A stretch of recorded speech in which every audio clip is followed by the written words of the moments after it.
नमस्कार विद्यार्थी मित्रों, आप सर्वेनी YouTube channel education with Mitesh में आपનું हार्दिक स्वागत है।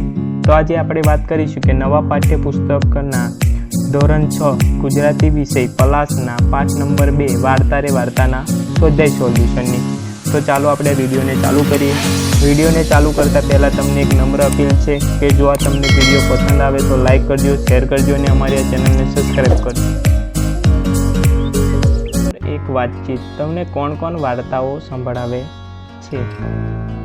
तो अमने अमारा माता पिता, दादा दादी अने शाळामां अमारा शिक्षको वार्ता संभळावे छे। तमने केवी वार्ताओं सांभळवी गमे छे? तो बीजुं छे के अमने पंचतंत्रनी वार्ताओं उपरांत रामायण अने महाभारतनी वार्ताओं सांभळवी गमे छे। तमे पशु पंखीओनी भाषा जाणो छो तो शुं करो? अमे पशु पंखीओनी भाषा जाणता होय तो अमे दररोज तेमनी साथे वातो करत अने तेओनी तकलीफो जाणत अने दूर करवानो प्रयत्न करत। प्रश्न नंबर 4, पशु पंखीओने आपणा साथी संगी कहेवाय तो केम? पशु पंखीओने ચોક્કસથી આપણા સાથી સંગી કહી શકાય, કારણ કે પશુ પંખીઓ આપને બિનશરતી પ્રેમ કરે છે અને વફાદારી નિભાવે છે। તેઓ આપણની જરૂરિયાતની ઘણી બધી વસ્તુઓ પૂરી પાડે છે। ગાય, ભેંસ, બકરી જેવા પશુઓનું દૂધ, ઘેટાનું ઊન આપણે ઉપયોગમાં લઈ શકીએ છીએ। બળદ ખેતીના કામમાં ઉપયોગી છે। ઘોડા, ખચ્ચર, ગધેડા વગેરે સવારી કરવામાં ઉપયોગી છે। પંખીઓ નાની जीवातो खाई जाईने खेतीना पाकनुं रक्षण करे छे। आम साचा साथीनी जेम पशु पंखीओ आपणने मदद करे छे। प्रश्न नंबर 5, आ वार्तामांथी तमने कोणुं पात्र गम्युं तो केम? ए लखवानुं छे। तो आ वार्तामांथी अमने कबूतरीनुं पात्र गम्युं, कारण के कागड़ी अने हाथी बंनेनुं दुख समजी शकी। हाथी तेने पोतानी बेन माने छे। हाथीए ज्यारे मस्तीमां कागड़ीनो माळो तोड़ी ईंडा फोड़ी नाख्या त्यारे तेने हाथीने तेनी भूलनुं भान कराव्युं। देशवटो मळ्या बाद हाथीने छोड़ीने हाथीना पछतावाने समजीने कबूतरी ज पक्षीराज गरुड़ पासे जई हाथीने माफी अपावे छे अने पोतानी बेन तरीकेनी फरज पूरी करे छे। प्रश्न नंबर 6, तमने क्यारे कोई बाबतनो पछतावो थयो छे तो केम? हाँ, एक वखत एक चकलीए मारा घरनी अभेराई पर माळो बांध्यो हतो अने तेमां ईंडा मूक्या हता। घरनी साफ सफाई वखते भूलथी माराथी ते माळो नीचे पड़ी गयो हतो अने चकलीना ईंडा नीचे पड़ी फूटी गया हता। आ जोई चकलीने जे आक्रद कर्युं हतुं ते मने आज पण याद छे।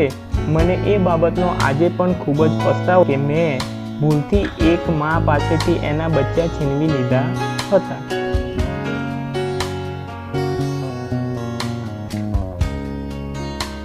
प्रश्न नंबर 2, नीचेना वाक्योने पाठना आधारे घटनाक्रममां गोठवो।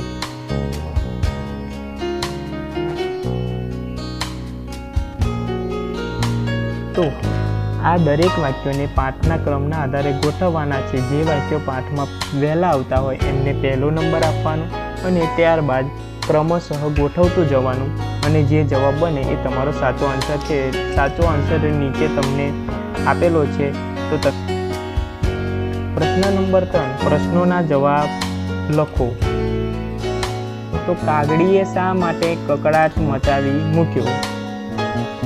तो मीठी मीठी केरी खाने गेल में आवेला हाथीए मस्ती में आंबानी एक डाड़ी जेना पर कागड़ीनो माळो बांधी ईंडा मूक्या हता ते डाळीने तेने सूंढ वडे तोड़ी नाखी। डाड़ी तूटवाथी माळो नीचे पड़ी गयो अने तेमां रहेला ईंडा फूटी गया। आ जो कागड़ीए ककड़ाट मचावी मूक्यो।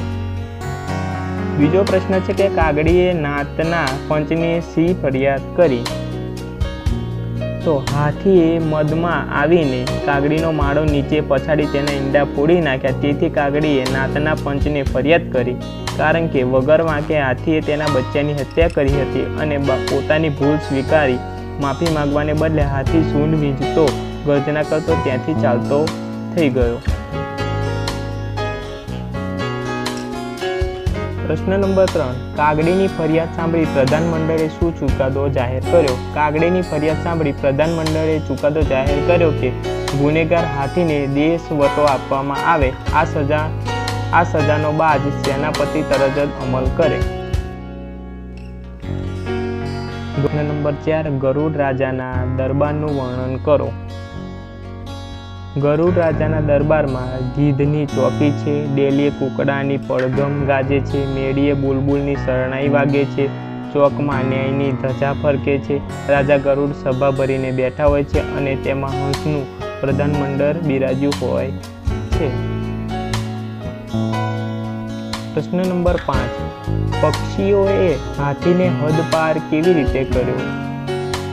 તો પક્ષીઓએ જોયું કે હાથી સરોવરમાં છાતીપુર પાણીમાં ઊભો છે. પક્ષીઓ ત્યાં ઘસી જાય છે અને સ્નાન કરી રહેલા હાથી પર બાજ સરદાર હવામાંથી તીર વેગે હાથી પર ધસે છે અને તેની પીઠ પર તીણી ચાંચનો જોરદાર ઘા મારે છે. હાથીના રંગમાં ભંગ પડે છે અને તે ચડી ઉઠે છે. ત્યાંથી જ બાજ ટુકડી તેના પર ચારે બાજુથી હલ્લો કરે છે અને ધમ પછાડા કરતો હાથી પાણીમાંથી બહાર નીકળે છે અને નાસવા માંડે છે. બાજ સેના તેનો પીછો કરે છે. પાછળ પડેલી બાજ સેનાથી બચવાનો કોઈ રસ્તો ન હોવાથી તે ડુંગરની સાંકડી ઘાટીમાંથી બહાર નીકળી જાય છે. આમ હાથી હદ પાર થઈ જાય છે. પ્રશ્ન નંબર 6, હાથીને કઈ વાતનો પસ્તાવો થયો હતો? તો કેમ? તો હાથી પોતાના જોર તોરમાં વિવેક ભૂલ્યો, તે આનંદના આ વેગમાં ભાન ભૂલ્યો અને ન કરવાનું કરી બેઠો. એ વાતનો પસ્તાવો થયો હતો કારણ કે હસવામાંથી ખસવું થઈ ગયું ને કાગડીનો માળો તૂટી ગયો અને તેમાં રહેલા ઈંડા ફૂટી ગયા. આ કારણે કાગડીએ રુદન કરી મૂક્યું અને હાથીને હદ પાર થવું પડ્યું. પ્રશ્ન નંબર 7, કબૂતરીએ હાથીની સજા માફ ન કરાવી હોત તો?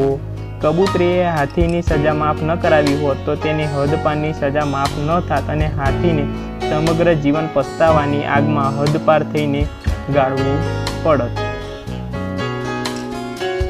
પ્રશ્ન નંબર 4, આ પાઠમાંથી પ્રાણીઓના અવાજ રજૂ કરતા વાક્યો શોધીને લખો. તો પહેલું છે મોર. તો મોર માટે સાચો જવાબ આવશે કે સરોવર કિનારે મોર કહેવું કહેવું ગહકે છે. બીજું છે કે કોયલ. તો આંબાની ડાળે બેસી કોયલ ટહુકે છે. ત્રીજું છે કે કબૂતર. તો આ પાઠમાં કબૂતર માટે કબૂતર ચારો ચરતો ગળું ફૂલાવી ઘૂંઘવે છે. તો ચોથું છે કે હોલો. તો હોલો ઘૂ ઘૂ કરતો ફરે છે. પાંચમો છે કે કૂકડો. તો એના માટે આવશે કે સવાર થતાં કૂકડો કૂકડે કૂક કરી અને સૂરજના આગમનની છડી પોકારે. પ્રશ્ન નંબર 5, આપેલા શબ્દોના આધારે ફકરો બનાવો.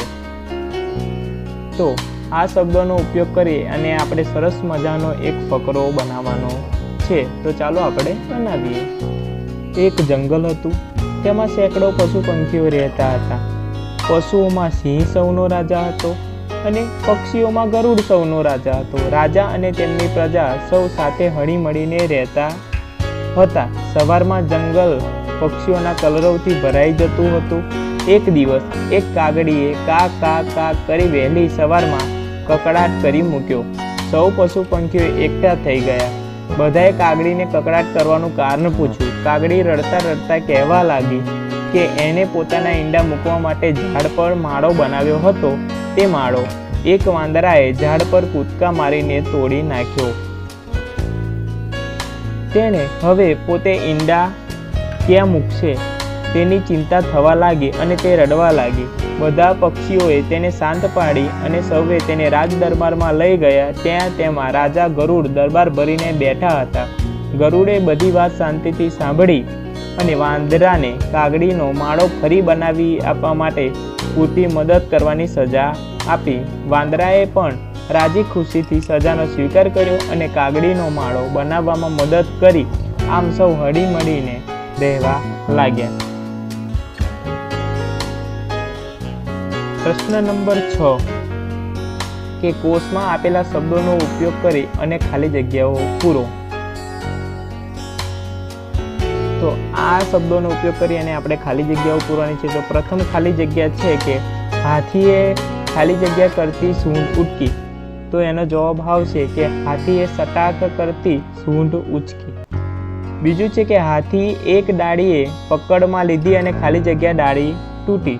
તો એનો આન્સર આવશે કડક. હાથી એક ડાળી પકડવામાં લીધી અને કડક ડાળી તૂટી પડી. ત્રીજું છે હાથીએ ખાલી જગ્યા રહીને સૂંઢ ઉચકી. તો જવાબ આવશે કે હાથીએ હળવેક રહીને સૂંઢ ઉચકી. ચોથું છે કે હાથી ખાલી જગ્યા દોડ્યો જાય છે. તો હાથી હાંફતો હાંફતો દોડ્યો જાય છે. પાંચમું છે કે બાજ સરદાર હવામાંથી ખાલી જગ્યા હાથી પર ધસે છે. તો બાજ સરદાર હવામાંથી તીર વેગે હાથી પર ધસે છે. પ્રશ્ન નંબર 7. આપેલા વિષયના વિશે બે વિદ્યાર્થીઓ પાસે રજૂઆત કરાવો. તો પ્રથમ છે કે મેળો. એ સૌને ગમતી જગ્યા છે.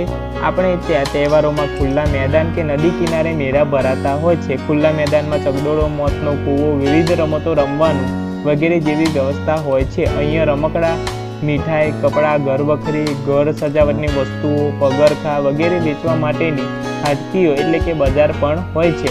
આ ઉપરાંત મેળામાં જાદુના ખેલ, કઠપૂતળીના ખેલ, નટ બજારિયા વગેરે પણ લોકોનું ખૂબ મનોરંજન કરે છે. રાત્રે મેળામાં રંગબેરંગી રોશની કરવામાં આવે છે, જેને કારણે મેળો ખૂબ સુંદર લાગે છે. પોતાના બાળકોને લઈને મેળામાં ફરવા આવે છે અને આનંદ કરે છે. ગુજરાતમાં તરણેતરનો મેળો, ગોળ ગધેડાનો મેળો વગેરે મેળાઓ ખૂબ જાણીતા છે. આ મેળો એ આપણી સંસ્કૃતિનો એક ભાગ છે. રમતોત્સવ. દરેક શાળામાં અમુક ચોક્કસ દિવસે રમતોત્સવનું આયોજન કરવામાં આવતું હોય છે.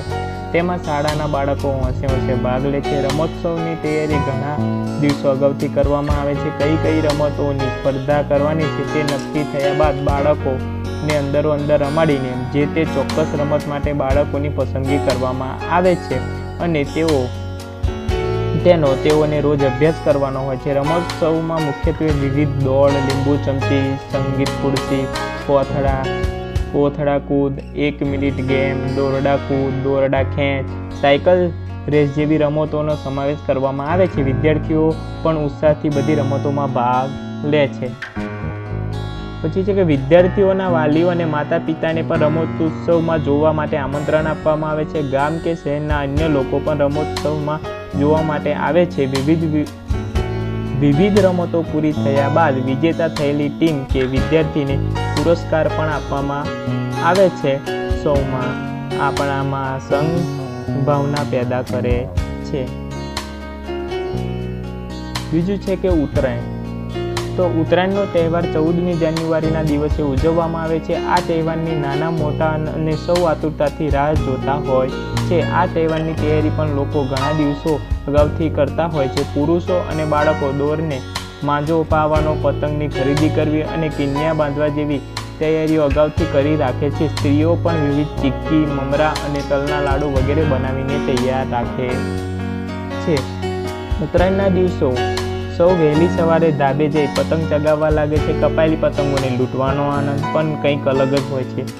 પતંગ ઉડાવવાની મજા માણવાની સાથે સાથે લોકો બોર, શેરડી, ચીક્કી વગેરેની પણ મજા માણે છે. રાત્રે સુંદર તુક્કલ ઉડાડવાની સાથે જ આ તહેવાર પૂરો થાય છે. પ્રવાસનું આપણા જીવનમાં ખાસ મહત્વ છે. પ્રવાસ આપણને રોજિંદા જીવનની ગાંઠમાળામાંથી છુટકારો આપે છે. પ્રવાસ કરવાથી આપણી વસ્તુઓને જોવાની દ્રષ્ટિ વિકસે છે. કુદરતના સાનિધ્યમાં રહેવાની તન અને મનની તાજગી મળે છે. વિવિધ પ્રદેશોનો પ્રવાસ કરવાથી ત્યાંના લોકોની રહેણી કહેણી, ખાનપાન, સંસ્કૃતિ વગેરે નજીકથી નિહાળી શકીએ છીએ અને તેનો અભ્યાસ પણ કરી શકીએ છીએ. પ્રવાસ કરવાથી જે તે પ્રદેશના મંદિરો, શિલ્પ સ્થાપત્યો, કિલ્લાઓ, ભૌગોલિક પરિસ્થિતિ, જીવનશૈલીનો પરિચય થાય છે. પ્રશ્ન નંબર 8. ઉદાહરણ મુજબના શબ્દો કોષ્ટકમાં લખો. તો ઘટા તો ઘટાદાર. બીજું છે કસ તો કસદાર. ત્રીજું છે કે રસ તો રસદાર. ચોથું છે કે અણી તો અણીદાર, પછી આવશે મલાઈ તો મલાઈદાર, સુગંધી તો સુગંધીદાર, પછી આવશે વજન તો વજનદાર, જોર તો જોરદાર, પછી નસીબ તો નસીબદાર, પછી ખુશ્બુ તો ખુશ્બોદાર, પછી આવશે પાણી તો પાણીદાર, પછી ફોજ તો ફોજદાર। પ્રશ્ન નંબર 9, નીચેના વાક્યો કોણ બોલે છે તે પાઠમાંથી શોધીને લખો। તો અપરાધી હાથીને રાજ્યમાંથી કાઢી મૂકવામાં આવે તો આ વાક્ય રાજા ગરુડ બોલે છે। બીજું છે કે ભાઈ તે તો હર્ષમાં ને હર્ષમાં ન કરવાનું કર્યું। બીજું આ વાક્ય કપૂરી કબૂતરી બોલે છે। ત્રીજું છે કે પંચ પરમેશ્વર હાથીના આ કૃત્ય સામે મને વાંધો છે, આ વાક્ય કાગડી બોલે છે। ચોથું છે કે મેં હર્ષના આવેગમાં આવીને જે કૃત્ય કર્યું તેનો મને ખૂબ જ પસ્તાવો છે, તો તેનો જવાબ આવશે આ વાક્ય હાથી બોલે છે। તો પાંચમું છે તું તારા અપરાધની ક્ષમા ઈચ્છે છે એમ હું પક્ષીરાજ ગરુડ પાસે જઈને કહીશ, આ વાક્ય કપૂરી કબૂતરી બોલે। 10 મુદ્દા પરથી વાર્તા લખો। તો આ આપેલા મુદ્દાઓ પરથી આપણે એક સરસ મજાની એક વાર્તા લખવાની છે। તો એક ગામ હતું, એમાં એક છોકરો પોતાના પરિવાર સાથે રહેતો હતો। ગામના પાદરે એક જંગલ હતું। છોકરાને જંગલમાં ફરવાનો ખૂબ શોખ હતો। તે રોજ તેના માતા પિતા સાથે લાકડા લેવા માટે જંગલમાં જતો હતો। છોકરાને અવનવી વનસ્પતિઓ વિશે જાણવાનો ખૂબ જ શોખ હતો। તે તેના પિતાને જંગલમાં રહેલી અવનવી વનસ્પતિઓ વિશે પૂછ્યા કરતો અને તેની પાસેથી વિવિધ જાણકારી મેળવતો। એક દિવસ તે રાબેતા મુજબ તેના પિતા સાથે જંગલમાં લાકડા લેવા માટે ગયો ત્યારે તેણે જોયું કે ઝાડીઓમાં વચ્ચે એક લાકડું પડ્યું છે અને તે લાકડું જે તે વનસ્પતિને સ્પર્શીને પડ્યું છે તો તેનો રંગ બદલાઈ ગયેલો હતો।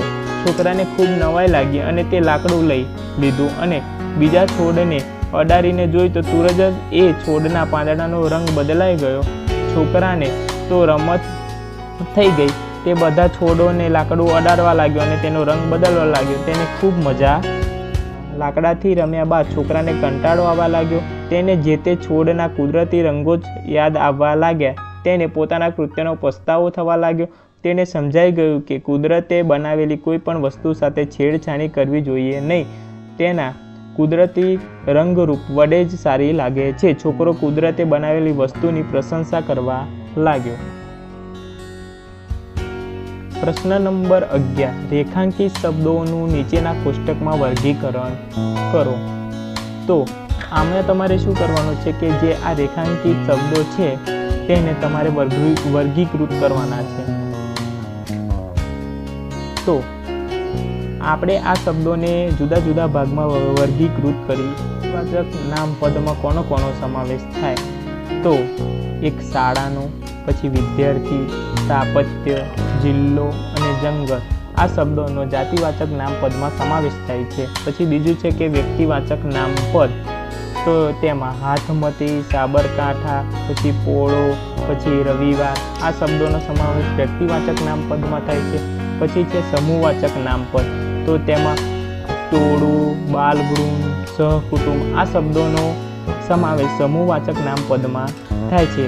ચોથું છે કે ભાવવાચક નામપદ, તો જેમાં ભાવ દર્શાવેલો હોય એવા નામોનો સમાવેશ ભાવવાચક નામપદમાં થાય છે। તો નામ, મસ્તી, મજા, રોમાંસ, સૌંદર્ય અને સુંદર આ શબ્દોનો સમાવેશ ભાવવાચક નામપદ થાય છે। નંબર 12, રેખાંકિત પદને સ્થાને કયા પદો મૂકી શકાય અને તેને શું કહેવાય? તો જે આ રેખાંકિત કરેલા શબ્દોને સ્થાને શું મૂકી શકાય તો તેની વાત આપણે કરીશું। તો રેખાંકિત પદોના સ્થાને ક્રમશઃ તે, તેના, તેના, તેને, તે, તેના, તેના આ પદો મૂકી શકાય છે। અહીંયા સુધા એ નામ છે। નામના બદલે વપરાયેલ પદોને સર્વનામ કહેવાય છે કે જ્યાં જ્યાં નામનો ઉપયોગ થયો હોય ત્યાં સર્વનામનો ઉપયોગ થઈ શકે છે। જો તમને આ વિડીયો પસંદ આવ્યો હોય તો લાઈક કરજો, શેર કરજો અને અમારી આ ચેનલને સબસ્ક્રાઈબ કરજો। જય હિન્દ।